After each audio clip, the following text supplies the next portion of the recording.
कुछ अर्से पहले हमने काम किया था, इसमें हमने इवेंट्स ऐड किए थे सर्विस डॉट ऐप में। ये पहले मुसद्दिक ने काम किया था, फिर यासिर आपको मुसद्दिक ने शायद ट्रेन किया था, आपने फिर काम किया था।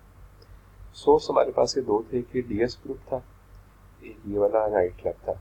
इसमें इवेंट्स होते थे इस तरह से, हम पहले तस्वीर को हॉरिजॉन्टल उसके लिए एडिट करते थे कैनवा में जाकर। उसके बाद हम इसको जो है वो इवेंट को उस पर जाके पोस्ट करते थे। फिर उसकी वो मेल फीमेल टिकट्स होती थी, हम उनको करते थे। इवेंट्स पे टाइम भी गिवन थे। वो जो ये यहाँ पे मैंने वैसे रिकॉर्डिंग तो सेंड की है, ये क्लाइंट ने जो रिकॉर्डिंग सेंड की थी वो वाली है। मैंने इसकी अलग से रिकॉर्डिंग्स 2-3 बना के दी थी, वो मुसद्दिक ने भी आपको सेंड की थी और मैंने डायरेक्टली मुसद्दिक को भी सेंड की थी रिकॉर्डिंग्स।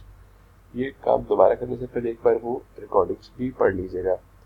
उसमें टाइम्स लिखे हुए थे कि कौन से क्लब का, मेरा ख्याल है पता नहीं 8 बजे से शुरू होता था इवेंट और अगले दिन 5 बजे तक होता था, 5 AM तक होता था। तो वो 12 बजे के बाद डेट चेंज हो जाती होती थी, कुछ इस तरह से था। किसी का 5 AM था, किसी का 4 AM था, इस तरह से करके।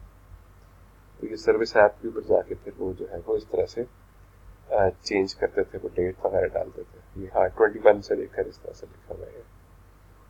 तो ये आपने 10-10 इवेंट डालने, 10 इवेंट इधर से डाल देंगे और 10 इवेंट इधर से डाल देंगे। तो ये जो इसमें बिल्कुल भी 15 का इवेंट है या 16 का इवेंट है, ये ना डालिएगा। 17 वाला डाल दें, 18 वाला डाल दें, 22-23 जिनके ऊपर तस्वीरें बनी हुई है ये पहले डाल दें। ये वाला खाली डाल दें, इसमें स्पेशल गेस्ट लिखा हुआ है, इसमें नाम नहीं बंदे का लिखा हुआ है। मेरी पुराने रिकॉर्डिंग्स मुसद्दिक की मदद से वो डिग आउट करके एक बार पहले इसकी देख लीजिएगा, फिर इसको जो है वो कर लीजिएगा, कैनवा पे एडिट करके सारा कुछ करके उसको कर